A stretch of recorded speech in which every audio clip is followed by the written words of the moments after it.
Next section is environmental laws. Environmental Protection Act, in the short it is known as EPA, in year 1986. In year 1980, the Department of Environment was established in India. In India, ಅದು start ಆಗಿದ್ದು 1980ಯಲ್ಲಿ. Later on, it became the Ministry of Environment and Forest in 1985. ಅವಾಗ ministry of environment and forest ಅಂತ ಆಯ್ತು ಯಾವಾಗ 1985 ಅಲ್ಲಿ. So EPA, that is environment protection act, the short it is known as EPA. 1986 came into force soon after Bhopal gas tragedy. Okay. Next one. What are the terminologies? Some terminologies are there. If you remember those terminologies, you can remember the Environment Protection Act easily. Okay. First one is environment. Includes water, air and land and the interrelationship between which exist among and between water, air and land, human beings, other living creatures, plants, microorganisms and property. Okay, first part is environment. Next terminology is environmental pollutant. Means any solid, liquid or gaseous substance present in such concentration as may be and tend to be injurious to environment. Next is environmental pollution. Means the presence in the environment of any environmental pollutant. Handling. In relation to any substance means the manufacture, processing, treatment, package, storage, transportation and use, collection and destruction, conservation, offering for sale, transfer or the like of such substances. Hazardous substance. Hazardous substance means what? Which is hazardous to human beings. Means any substance or a preparation which by means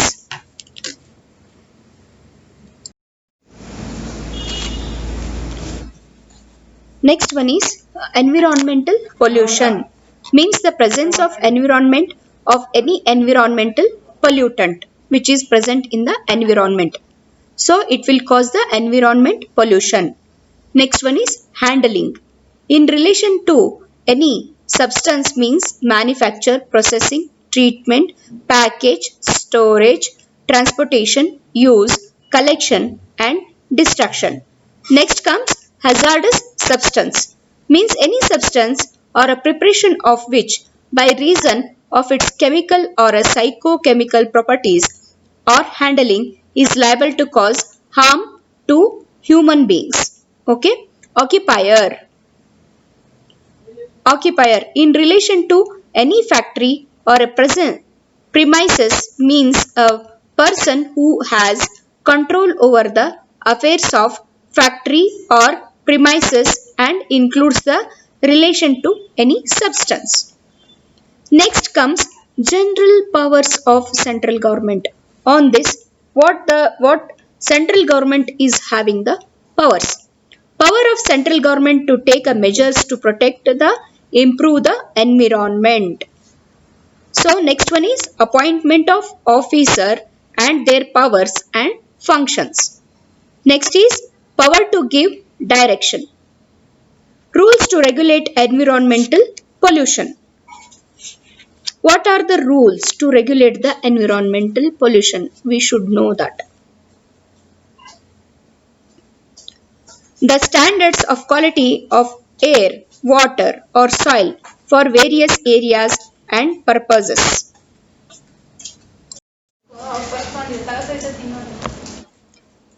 Second one is maximum allowable limits of concentration of various environmental pollutants including noise for different areas. Third one is the procedures and safeguards for handling of hazardous substance. Next one, the procedure and safeguards for prevention of accidents which may cause environment pollution and for providing for remedial measures for such accidents.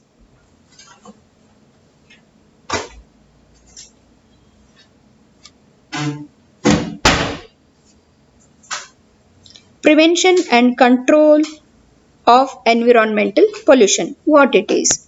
Person carrying on industry operation etc. allows emission to discharge of environmental pollutant in excess of standards. Next one, persons handling hazardous substance to comply with the procedural safeguards. Next one, furnishing of information to authorities and agencies in certain cases. Powers of entry and inspection. Next one, power to take a sample and procedure to be followed in connection therewith. Environmental laboratories and government analyst. Next one is the water prevention and control of pollution. The Water Prevention and Control of Pollution Act, that is in the year 1974. The Water Prevention and Control of Pollution Act was enacted in the year 1974 to provide for the prevention and control of water pollution and for maintaining or restoring of wholesomeness of water in the country. Next one, how it can be prevented. Prevention and control of water pollution. Power of state government to restrict the application of the act to certain areas. Power to obtain information. Power to take samples of effluents and procedure to be followed in connection therewith. Power to entry and inspection.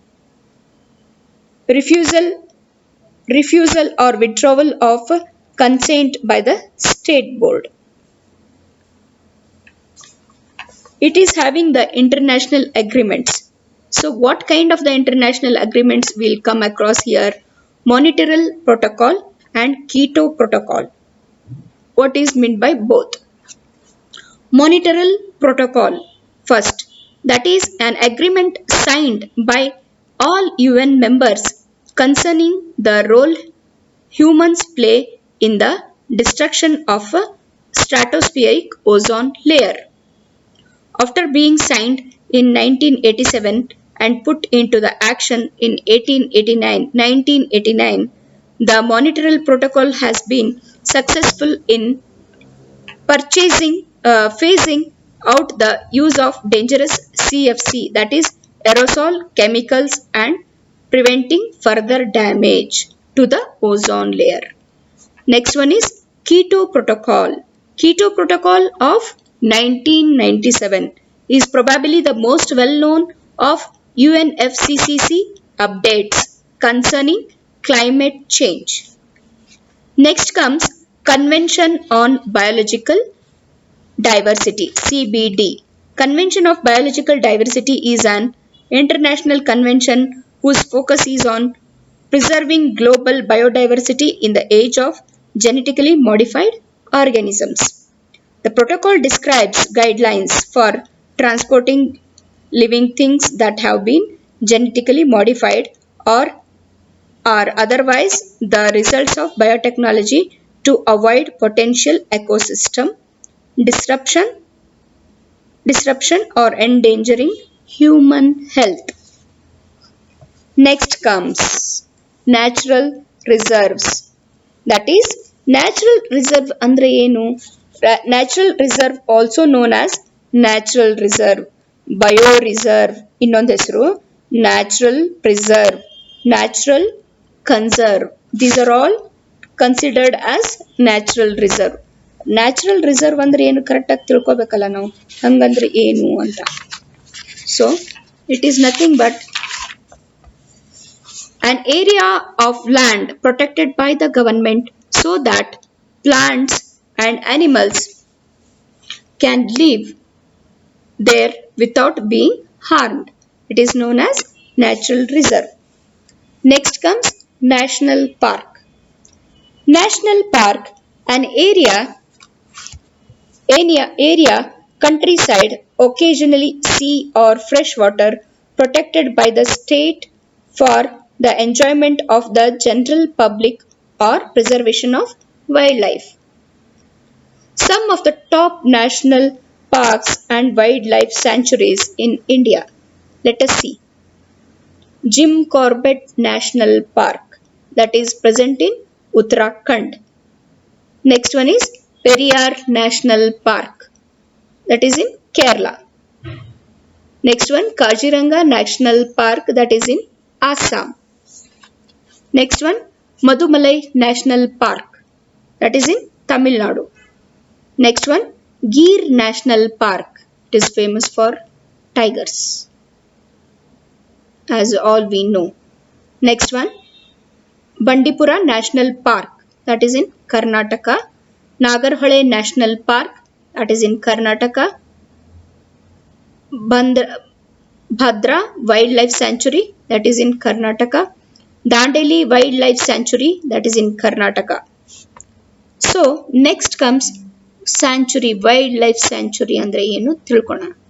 So the wildlife sanctuary is a natural occurring sanctuary which an island that provides a protection for a species from hunting, predation, competition or poaching. It is protected. It is a protected area, geographic territory within which the wildlife is protected. Understood? Next comes human wildlife conflicts in India. Causes. ಯಾಕೆ ಹಾಗಾಗುತ್ತೆ? What are the causes? See now. And as a human population expand into the wild animal habitats, natural life territory is displaced. What are the outcomes of the conflict? ಏನೇನಾಗುತ್ತೆ ಹಂಗಾದ್ರೆ? Injury and loss of life, humans and wildlife. Next one, crop damage, livestock predation of managed wildlife stock. Next one is damage to human property. Next one is trophic cascades, destruction of habitat. So these are the outcomes of the conflicts. Next comes last one, that is tribal population and rights. First one, we have to study Adivasi. Adivasi is a collective term for indigenous peoples of mainland South Asia. So they comprise of a substantial indigenous minority of the population of India and Nepal and a minority group of the Sri Lankan society called Vedha. The same term Adivasi is used for ethnic minorities of Bangladesh and native Tharu people of Nepal. So ನಮ್ಗೆ ಎಷ್ಟು words ಗೊತ್ತಾದು? Adivasi, Veda and Tharu peoples of Nepal. Next comes constitutional rights for tribals. Tribals ಅವ್ರಿಗೂ SC ST ಅವ್ರಿಗೆ ಅವ್ರದೇ ಆದಂಥ constitutional ರೈಟ್ಸ್ನು ನಾವು ಕೊಟ್ಟಿದ್ದೀವಿ. But we have to study it in detail. In what sense we had given? In educational and cultural rights, and in social rights, economic rights and political rights. In all streams we had mentioned the constitutional rights for the tribals. We will study one by one now. Which article says what? What position which is given to the tribals? See now. Article 15, special provisions for advancement of other backward classes, which includes STs. Next one, Article 29, protection of interest of minorities. Article 46. The state small shall promote with a special care educational economic interest of weaker sections of the people. Next one is Article 350. Right to conserve distinct language or script or culture. Next comes Article 350. Instructions in mother tongue. So these are all associated with the educational and cultural rights. Next comes social rights. Article 23. Prohibition of traffic in human beings and beggar and other similar form of forced labor. Next comes Article 24. Forbidding child labor. It is all concerned to social rights. Next one is economic rights. Clause 1 provision of 5th schedule shall apply to the administration and control of the scheduled areas and scheduled tribes in any state other than state of Assam, Meghalaya, Mizoram and Tripura, which are covered under 6th schedule under clause 2 of this article. Next comes Article 275. Grants in aid. Grant in aid to specified states of ST and SAs covered under 5th and 6th schedule of the Constitution. Next comes political rights. In politics also, they are having the specific areas to work.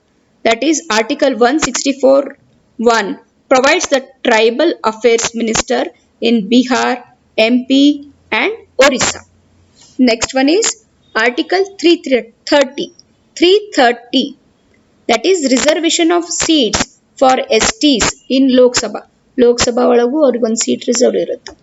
Next one, Article 337. Reservation of seats for STs in a state legislature. Next one is Article 334. 10-year periods for reservation. Amended several times to extend the period. Next is Article 243. Reservation of seats in Panchayat. Article 371. Special provisions in respect of any state and Sikkim, northeastern states and Sikkim. So, above all mentioned are the constitutional rights for the tribals. Safeguards under various laws. ಏನೇನು safeguards ಅವ್ರಿಗೆ ಸಲಾಗಿ ಮಾಡ್ತಾರೆ? See now. The Scheduled Caste and Scheduled Tribes Prevention of Act, that is 1989, Tribes Act 1989, the rules 1995 framed thereunder, Bonded Labor System Act, that is 1976, in respect of scheduled tribes. The Child Labor Prohibition and Regulation Act 1986. State Acts and regulations concerning restoration of land belongings to STs. ಅವ್ರಿಗೇನಾದರೂ land ಗೀಂಡ್ ಅವ್ರು ಯಾರು ತೊಗೊಂಡ್ರು ಮಾಡಿದ್ರೆ special ಎಲ್ಲ act ಅದಾವು, ಅದನ್ನೆಲ್ಲಾನು apply ಆಗುತ್ತೆ ಅವ್ರಿಗೆ. Okay, forest conservation act, that is in 1980. Panchayat Raj act, that is in 1996. Minimum Wages Act, that is in 1948. So this will complete the unit 6, that is environmental policies and practices. If you read once, if you hear once, you will understand this one. But the MCQs and the important notes previously I had given, but once again I had taken the classes also, so that it will make easy for you to understand very well. I had given the MCQs. You just go through the MCQs and read thoroughly. So see you in the next class.